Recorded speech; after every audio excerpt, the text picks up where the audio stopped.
Hello everyone, आज मैं बात कर रहा हूँ स्टील डिज़ाइन के ही नेक्स्ट टॉपिक। जो मैं आज टॉपिक लेके आ रहा हूँ ये टॉपिक है बीम्स। ठीक है, ये डिज़ाइन बीम्स हैं। डिज़ाइन बीम्स की मैं आज बात करूँगा और इस डिज़ाइन बीम्स में जो भी क्वेश्चंस होंगे इन सारे क्वेश्चंस को मैं आज कराऊँगा। और मैं ज़्यादातर अभी फ़िलहाल लेके जो भी न्यूमेरिकल जो भी क्वेश्चंस लेके आ रहा हूँ MCQ, ये सारे क्वेश्चंस जो थ्योरी बेस्ड हैं। लेकिन मैं कोशिश करूँगा कि अब एक कोई नेक्स्ट वीडियो लेके आऊँ जिसमें मैं सारे टॉपिक्स के न्यूमेरिकल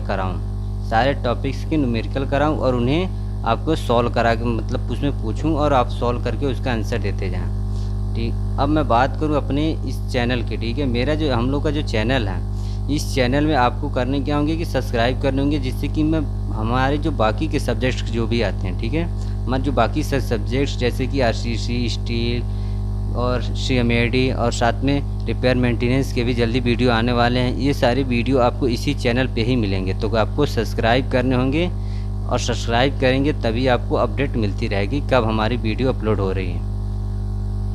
अब मैं बात करूँ इस डिज़ाइन बीम्स की। ठीक है, स्टील बीम्स में जो होते क्या है, स्टील बीम्स जब हम डिज़ाइन करते हैं, ये मैंने अब यहाँ ये शो किया, ये क्या आपका एलिवेशन है।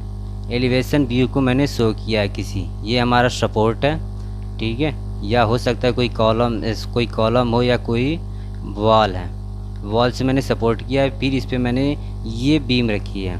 ये जो बीम है ये स्टील बीम है। स्टील बीम का मैंने साइड व्यू शो किया, तो ये साइड व्यू इस तरह शो कर रहा है, ये साइड व्यू ऐसे शो कर रहा है। ठीक है, ये साइड व्यू इस तरह शो कर रहा है। अब ये साइड व्यू जो है इसे ध्यान से देखो। साइड व्यू में क्या मैं देख रहा हूँ, ये ऊपर जो फ्लैंज है इसे क्या कहते हैं। जब कोई सेक्शन बनता है, आप देखिए जब कोई सेक्शन बनाते हैं तो सेक्शन के लिए क्या होता है, ये जब जोड़ते हैं ये होती तो वेब होती है।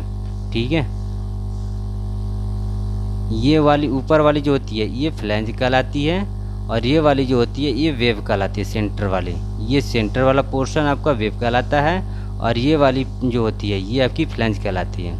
अब मैं बात करूँ, जब हम कोई आई सेक्शन से स्टील बीम डिज़ाइन बनाते हैं, ठीक है, तो होता है कि जो ऊपर वाली जब हम लोडिंग लगाते हैं तो लोडिंग में क्या होता है, ऊपर वाला जो पोर्शन जब लोड करते हैं तो ऊपर वाले जो कंप्रेस हो जाता है। जब हम किसी लोडिंग लगाते हैं, यहाँ पे मान लो कोई लोडिंग लग रही है इस पर, तो ये ऊपर वाली क्या होगी, कंप्रेस होगी, तो इसे क्या होती है, कंप्रेशन फ्लैंज बोलते हैं। जो नीचे वाली होती है वो क्या होती है, टेंशन हो रहा है, तो ये वाली टेंशन फ्लैंज बोलते हैं। तो यहाँ मैंने बता रखा है कि ये जो ऊपर वाली फ्लैंज होती है उसे कंप्रेशन फ्लैंज बोलते हैं और नीचे वाले को टेंशन फ्लैंज बोलते हैं। ये क्वेश्चन में कई बार पूछ लेता है कि इसमें से बताइए कि कौन सा कंप्रेशन फ्लैंज या कौन सा टेंशन फ्लैंज, ऐसे डायग्राम शो कर देगा। तो इसलिए मैंने इस चीज़ को बताया। और कई बार इसका ये डायग्राम भी दे देता है कि इसका ये जो है इसका स्ट्रेस डायग्राम है। ठीक है, ये जो मैंने बताए हैं ये आपका स्ट्रेस डायग्राम है। ये भी कई बार आपके एग्जाम में पूछ लेता है। इसे आई सेक्शन बना देगा और कह देगा कि इसमें से बताइए कौन सा आई सेक्शन, अलग अलग आई सेक्शन शो कर देगा इसका डायग्राम। ठीक है, तो स्ट्रेस डायग्राम को जो भी शो करेगा आप ध्यान देना कि जो ऐसे बताया वैसे ही आपको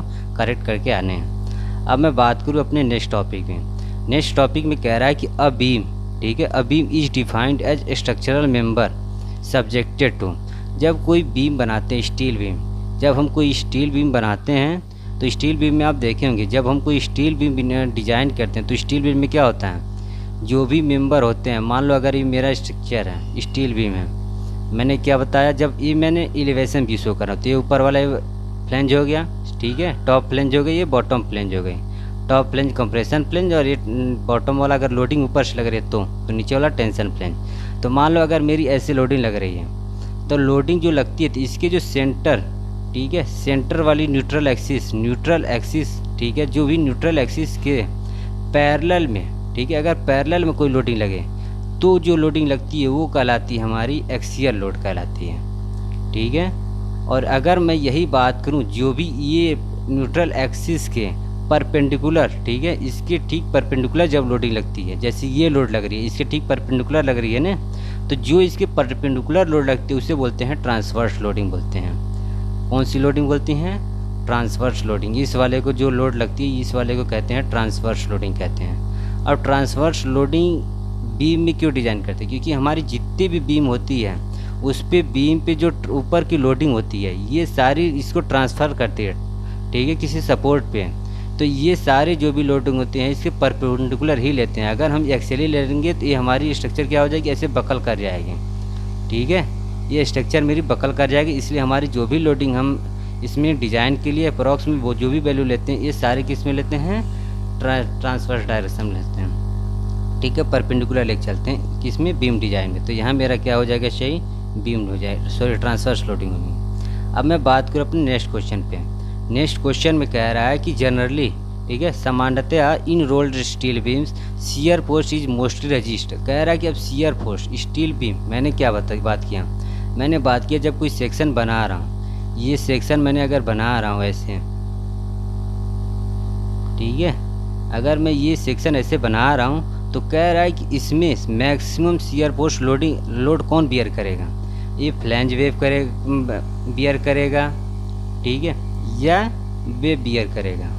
अब देखो, आप इस वीडियो को पॉज करो और थोड़ा अपनी लॉजिकल व्यू से देखो कि क्या कौन सा सबसे ज़्यादा लोड बियर करता है। तो मैं यहाँ अब आपको एक्सप्लेन कर रहा हूँ कि ये जो लोडिंग लगती है ना, जब इस पर लोड लगते हैं तो मैक्सिमम लोडिंग जो भी होती है ये तो पूरी बियर कर गई, मान लो यहाँ से आ रही है, यहाँ से आ रही है, लेकिन सारी लोडिंग कहाँ आ रही है, इस वाले पोर्शन पे आ रही है, किस पे, वेब पे आ रही है। और शियर फोर्स आप देखेंगे कि कभी भी शियर फोर्स होती है और एक लीनियर में आती है, ठीक है, लीनियरली एकदम पूरी एक ठीक ट्रांसफर करती है एक दूसरे के, उसी के पैरेलली पूरी लोडिंग जाती है एक दूसरे के। तो जो ये लोड यहाँ आएगी तो ये पूरी लोडिंग कहाँ बियर करती है, वेब पे बियर करती है। जो भी शियर फोर्स किसी भी स्टील बीम्स में लोडिंग जो भी मैक्सिमम बियर करती है, शियर फोर्स बियर करती है, किस में बियर करती है, वेब में। और बहुत कम, जैसे कि मान लो अगर 100% अप्रॉक्स मानूँ तो 100% में कम से कम आपकी 75% की लोडिंग अप्रॉक्स मानता हूँ कि ये बियर करती है, और बाकी के 25 ये टॉप लाइन बियर करते हैं, बाकी फिर ट्रांसफ़र करती है नीचे की लोडिंग में। ये मैंने अप्रॉक्स में बताया है, ये करेक्ट वैल्यू ये IS कोड की नहीं है, ये अप्रॉक्स में बताया। मैं इस पर एक क्वेश्चन लेके आऊँगा, फिर बताऊँगा कि कैसे इसकी लोडिंग कितनी बियर करती है और कौन फ्लैंज बियर करती है, ये मैं न्यूमेरिकल लेके आऊँगा। ये मैं उससे डिज़ाइन करेंगे तब पता चलेगा कि कितना लोड बियर करता है। अब मैं बात करूँ यहाँ पर, तो ये मेरा क्या हो जाएगा, वेब हो जाएगा। अब मैं आता हूँ नेक्स्ट क्वेश्चन पर। अब नेक्स्ट क्वेश्चन में बात करें तो कह रहा है कि स्टील बीम्स, ठीक है, कह रहा है steel beams should be design. जो भी स्टील बीम्स डिज़ाइन करते हैं वो स्टील बीम्स किस पे डिज़ाइन करते हैं, क्या होती है हमारी स्ट्रेंथ किस पे, या तो मैं ये पूछा ऑप्शन में देखे तो कह रहा है कि या स्ट्रेंथ पे डिपेंड करती है, कि स्टिफनेस पे डिपेंड करती है, या कह रहा है बकलिंग पे डिपेंड करती है।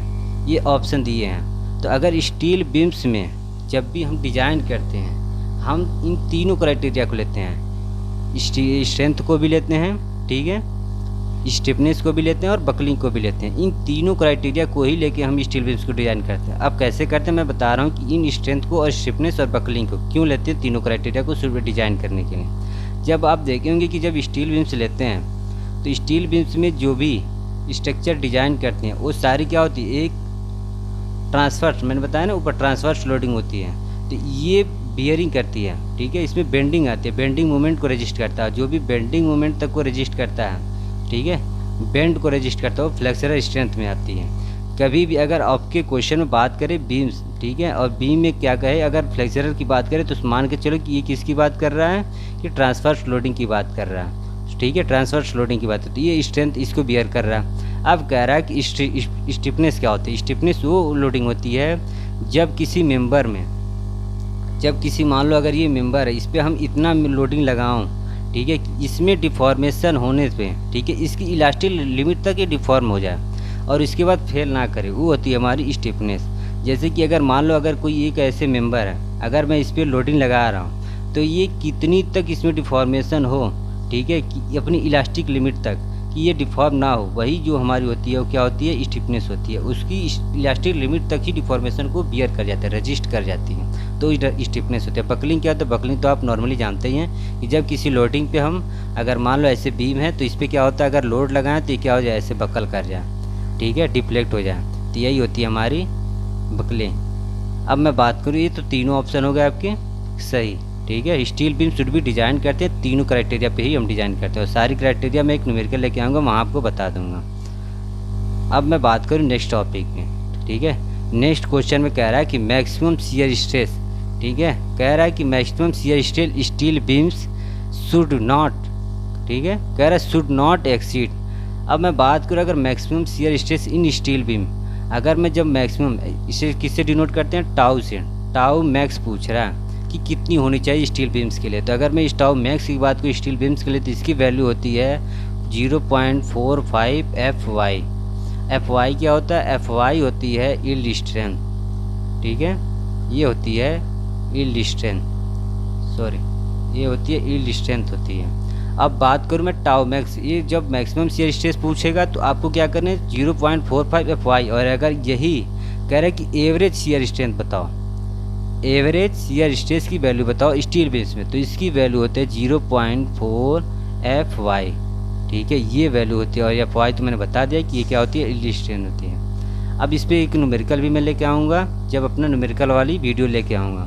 अगर मैं बात करूँ डायरेक्ट ऐसे पूछ भी लूँ, चलो बता ही दो यहीं पे, अगर मान लो कह रहा कि F250 के लिए आप बताओ कि मैक्सिमम स्ट्रेस कितनी होनी चाहिए, मैक्सिमम शियर स्ट्रेस की वैल्यू कितनी होनी चाहिए, तो मैं क्या करूँगा यहाँ 0.45 कर दूंगा और मल्टीप्लाई कर दूंगा 250, क्योंकि ये वैल्यू जो होती है हमारी क्या होती है, FY की वैल्यू होती है।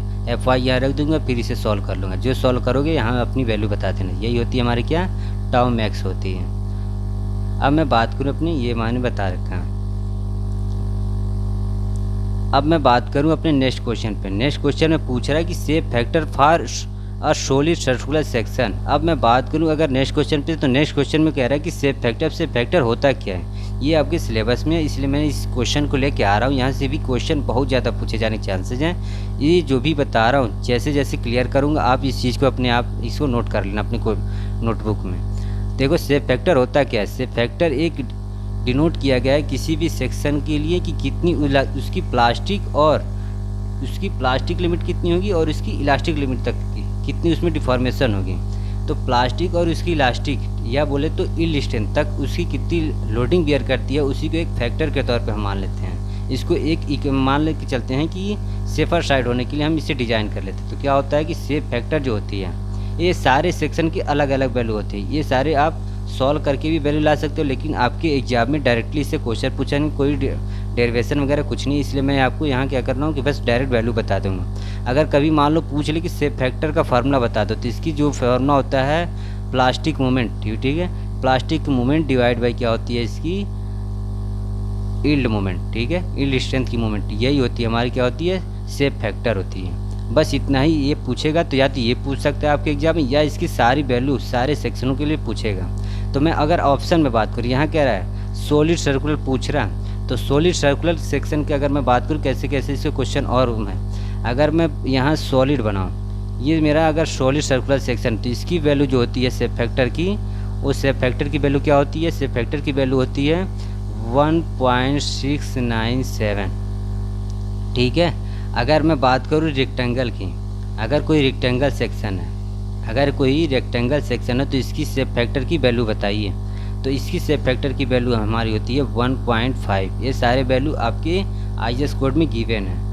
और उसके बाद मैं बात करूँ अगर ये वाली वैल्यू, जैसे अगर मैं बात करूँ किसी डायमंड सेक्शन की, अगर कोई डायमंड ऐसे सेक्शन है तो डायमंड सेक्शन क्या होती है, डायमंड सेक्शन का शेप फैक्टर वैल्यू होती है 2।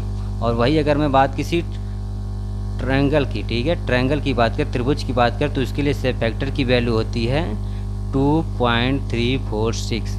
ये सारे मैंने जो भी इसमें वैल्यू दिए गए हैं सबको बता दिया कि किसकी किसकी होती है। ये किसकी होती है, रेक्टेंगल की, ठीक है, रेक्टेंगल आयताकार की होती है। ये किसकी होती है, ये सर्कुलर की होती है। ये किसकी होती है, इसकी वैल्यू होती है डायमंड सेक्शन के लिए। डायमंड आप देखे होंगे ऐसे बनती हैं, ठीक है, डायमंड सेक्शन ऐसे होते हैं। एक बर्फ़ी बर्फ़ी देखो ना, बर्फ़ी वाले आकार की बनती है। और ये वाली जो सेक्शन होती है ये होती है ट्रायंगुलर की, त्रिभुजाकार की लोडिंग होती है। तो यहाँ जो पूछ रहा है सॉलिड सर्कुलर सेक्शन, तो यहाँ ऑप्शन हो जाएगा हमारा सी ऑप्शन करेक्ट हो जाएगा। अब मैं बात करूँ, यहाँ मैंने बता रखी है, ठीक है, डायमंड सेक्शन, तो ये डायमंड सेक्शन हो गया, इसकी वैल्यू क्या होती है शेप फैक्टर की 2 होती है। और वहीं अगर सॉलिड सर्कुलर की सेक्शन की बात तो 1.697 1.70 की बात होती है। अगर वहीं आयताकार की बात करें तो इसकी वैल्यू 1.50 होती है। और वहीं अगर ये हॉलो सेक्शन है, ठीक है, हॉलो सेक्शन, नलिकाकार हॉलो सर्कुलर सेक्शन अगर हो गई सर्कुलर सेक्शन की बात करें तो ये इसकी वैल्यू होती है 1.27 होती है, और अगर आई सेक्शन की बात करें तो इसकी वैल्यू क्या होती है 1.14। ये आपको नोट्स में दे दिए जाएंगे। आपको पीडीएफ जो कि ये हमारे टेलीग्राम चैनल पे मिल जाएगी। आपको जो लिंक दिया गया टेलीग्राम को डिस्क्रिप्शन बॉक्स में दिया गया, वहाँ से आप डाउनलोड कर सकते हैं इसकी पीडीएफ। और ये उसमें आपको क्लियर सारी चीज़ें मैं बता रखा, मतलब ये पूरी पेज मिलेगी और आप वहाँ से इसे डाउनलोड करके भी लिख सकते हैं। या अब क्या करें, अपने वीडियो को पॉज करें और इस वैल्यू को एक अपने नोट्स में जो भी नोटबुक बनाते हैं उसमें ये वैल्यू को लिख लें और पूरी डायग्राम बना के शो अप कर लें, क्योंकि ये क्वेश्चन यहाँ से आने ही आने, ये क्वेश्चन तो आएगा ही आएगा। इस पर या तो पूछ देगा ये वाली वैल्यू, कह देगा कि सेफ फैक्टर पूछ लेगा तो ये वाली आपको दे देगा plastic movement divide by yield movement, और अगर या तो ये पूछ देगा इसके सेक्शन बताओ, सेक्शन पूछ लेगा, उसमें सेफ फैक्टर पूछ लेगा कि इसकी वैल्यू कितनी होगी। अब मैं बात करूँ नेक्स्ट क्वेश्चन पे जाने से पहले मैं बात करता हूँ इस टॉपिक की, ये मेरे थ्योरी की बहुत ज़्यादा इंपॉर्टेंट है, इसलिए मैंने यहाँ पहले बता रही है, फिर आपके क्वेश्चन दे रखा हूँ। अब मैं यहाँ मैंने जो सेक्शन दिखाए थे, ये मेरा तो एलिवेशन व्यू है, यहाँ मेरा टॉप प्लेंज हो गई और ये मेरी बॉटम प्लेंज हो गई। अब यहाँ मैंने ये इसका साइड भी दिखाया, कंप्रेशन प्लेन और टेंशन प्लेन, इसकी स्ट्रेंथ, ठीक है, स्ट्रेस डायग्राम शो कर रखा।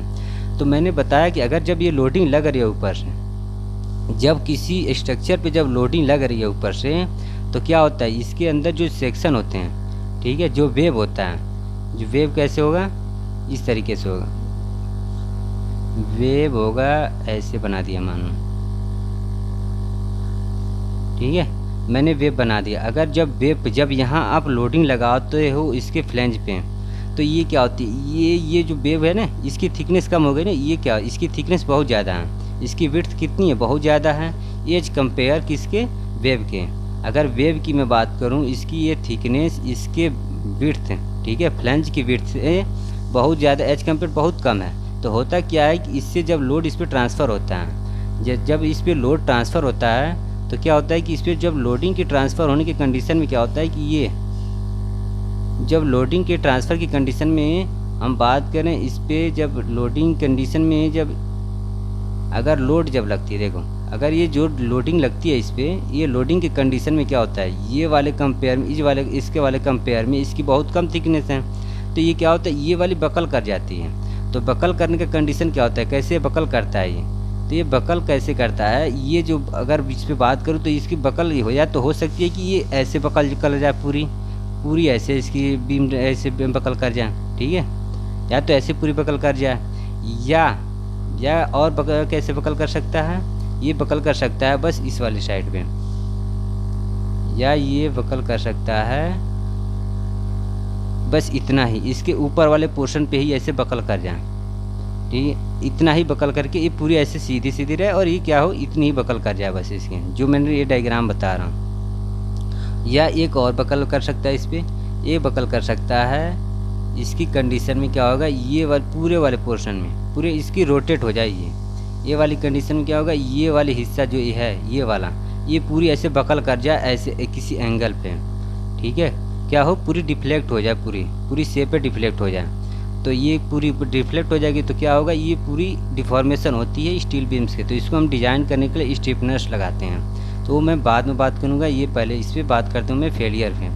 तो अगर मैं इसकी जो फेलियर्स हैं उस पर बात कर रहा हूँ, तो देखो ये मैंने बताया, ये होगा जब इसका ये वाला हिस्सा अगर ये बकल कर जाए, ये वाला हिस्सा बकल कर गया, यहाँ देखो यहाँ जो घुमा रहा हूँ, ये वाला हिस्सा ऐसे बकल कर गया, तो क्या हो जाएगा ये, और मैं अच्छी क्लियर कर रहा हूँ, ठीक है,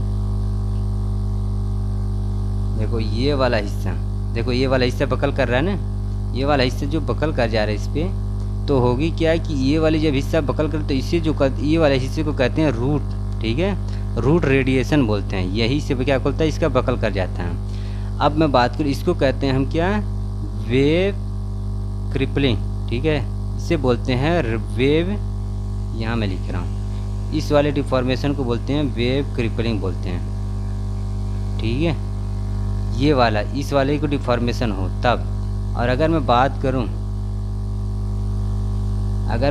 अपने नेक्स्ट वाले में, अगर मैं बात करूं इस वाले की, तो जब ये इस वाले पे होता है तो क्या होता है, ये वाला, एक मिनट, हाँ, जब ये वाली बकल हो रही है, जब ये वाला हिस्सा पूरी बकल कर जा रही है वेव वाली, तो इसको क्या कहते हैं, इसको कहते हैं हम वेव बकलिंग। ठीक है, इस वाली डिफॉर्मेशन को बोलते हैं वेव बकलिंग। कई बार मैक्सिमम क्वेश्चन आपके ऐसी डायग्राम शो कर देगा और पूछ लेगा कि कौन सी इसमें फेलियर हैं। तो जो मैंने डायग्राम शो कर रखे, जो बता रहा हूँ उसके ही नाम पूछे गए। तो आपको बस देखने और उसके बाद जो मैं बता रहा हूँ उसको करेक्ट कर देने, और जो भी ऑप्शन में गिवन होंगे अपने दिमाग लगा के सॉल्व करना, इसको अच्छे से पढ़ना, तभी ये क्वेश्चन सॉल्व कर पाओगे। अब मैं बात करूंगा नेक्स्ट वाली जो मैंने बताया। तो अगर देखो यहाँ से क्या हो रहा है, पूरी ये डिफॉर्म हो जा रही है इसका प्लेट। मान लो ये था ऐसे पहले, ठीक है, ये था पहले ऐसे, ये था पहले इस शेप में, ठीक है, इस शेप में था पहले। और जब इस पर हम लोडिंग लगा रहे हैं, ठीक है, पी लोड की लगा रहे हैं, तो क्या हो रहा है, थोड़ा सा इसमें ओरिजेंटली डिफॉर्म हो जा रहा है, थोड़ा सा बकल कर जा रहा है। कौन सा, इसका वेव देखो, ये वाली बकल कर जा रही है ना, ये वाली जब बकल कर जा रही है तो ये वाला जो इसके सेंट्रल एक्सिस से जितना ये बकल कर जाता है, इसी वाले को हम बोलते हैं, ठीक है, लैम्डा, ठीक है, डिफ्लेक्शन, ओरिजेंटल डिफ्लेक्शन से होती है। इसे क्या कहते हैं, ओरिजेंटल डिफ्लेक्शन होती है। तो इसको जो कहते हैं ये होती है लेटरल टॉर्सनल बकलिंग होती है। क्या होती है, लेटरल टॉर्सनल बकलिंग होती है। अब मैंने बता दिया तीनों, अब तीनों को आप ध्यान से देखना और इसी पे आपके क्वेश्चन बनेंगे और आपके यही से पूछे जाएंगे। अब मैं बात करता हूँ आपके नेक्स्ट टॉपिक पे। इसी पे अब मैंने कहा कि अब क्वेश्चन है, ये मैंने क्वेश्चन आपसे पूछ रहा हूँ। अब चलो क्वेश्चन बताओ। कह रहा web crippling in beams generally occurs at the point where. मैंने बता रखा है कि आपसे कैसे पूछेगा और आपको अब यहाँ क्वेश्चन देता है। वीडियो को पॉज करो और इसका आंसर दे के फिर आगे बढ़ जाना। अब मैं बात करूँ wave crippling in beams generally design, तो कह रहा है क्या है, जब वेव क्रिपलिंग होती है, जो स्ट्रक्चर बन रहा है, जो मैं स्ट्रक्चर बना रहा हूँ, इस पर क्या होता है कि जो लोडिंग लगती है ऊपर से, इसके ठीक सेंट्रली कंसंट्रेटेड जो लोड लगते हैं, ठीक कंसंट्रेटेड लोड के कारण ये क्या होते हैं, फेलियर होते हैं। कौन सी, ये रूट वाली, जो ये रूट वाली जो फेलियर होती है, ऐसे जो बकल कर जाती है, ये किसके कारण होती है, कंसंट्रेटेड लोड के ही कारण होती है। तो यहाँ जो आंसर पूछ रहा वेव क्रिपलिंग, मैंने बता रखा था कि बीम्स जनरली अकर्स कहाँ होती है, इसकी कंसंट्रेटेड जहाँ लोड एक्ट करती है वहीं पे एक्ट करती है। क्योंकि ये जब लोड, ये पूरी जब यहाँ से मान लो इतनी लोड आ रही है, तो ये पूरी जाके क्या बियर करेगी वेव पे। तो वेव पे क्या होता है, कंसंट्रेट हो जाती है, एक पॉइंट बिंदु में आ जाती है, तो वही हो जाती है, इसकी फेलियर हो जाते हैं, वेव क्रिपलिंग हो जाती है। अब मैं बात करूँ अपने नेक्स्ट क्वेश्चन पे। नेक्स्ट क्वेश्चन में कह रहा है कि ये आपका IS कोड का प्रोविज़न है, ठीक है, IS कोड के प्रोविज़न से पूछे गए क्वेश्चन है।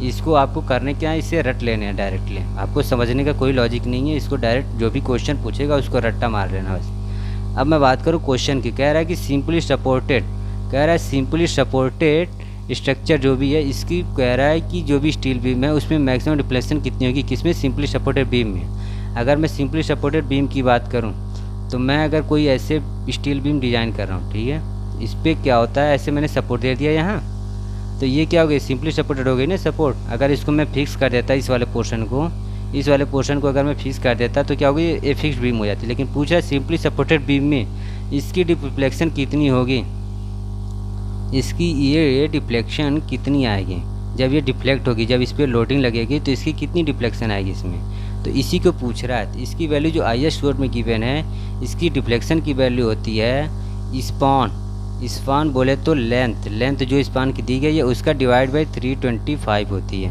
ये किसके लिए होता है, सिंपली सपोर्टेड बीम के लिए होता है। ये वैल्यू जो होती है सिंपली सपोर्टेड बीम के लिए होती है। इसको आप रट लेना, अच्छे से याद कर लेना, क्योंकि ये क्वेश्चन बहुत बार पूछा गया है। यहाँ मैंने इसके बता रखे हैं और मैंने साथ में आपको कल मैं जब नेक्स्ट वीडियो लेके आऊँगा तो इसको एक प्रोविज़न, एक पेज लेके आऊँगा, बता दूंगा कि बाकी सेक्शन के कैसे कैसे लोडिंग होती है। अब मैं यहाँ अपनी वीडियो एंड कर रहा हूँ और कोशिश करो मेरे लेक्चर को ज़्यादा से ज़्यादा देखते रहो और इनके जो भी टॉपिक में बता रहे इंपॉर्टेंट वो सारे अपने नोट्स में नोटबुक में लिखते रहो। टेलीग्राम चैनल को ज्वाइन कर लो, वहाँ से आपको PDF भी मिलती रहेगी और जो भी आपको डाउट होंगे वो कमेंट बॉक्स में पूछते रहो और अपने पॉइंट ऑफ व्यू शेयर करते रहो। जो भी क्वेरीज हों उन्हें भी आप पूछ सकते हो।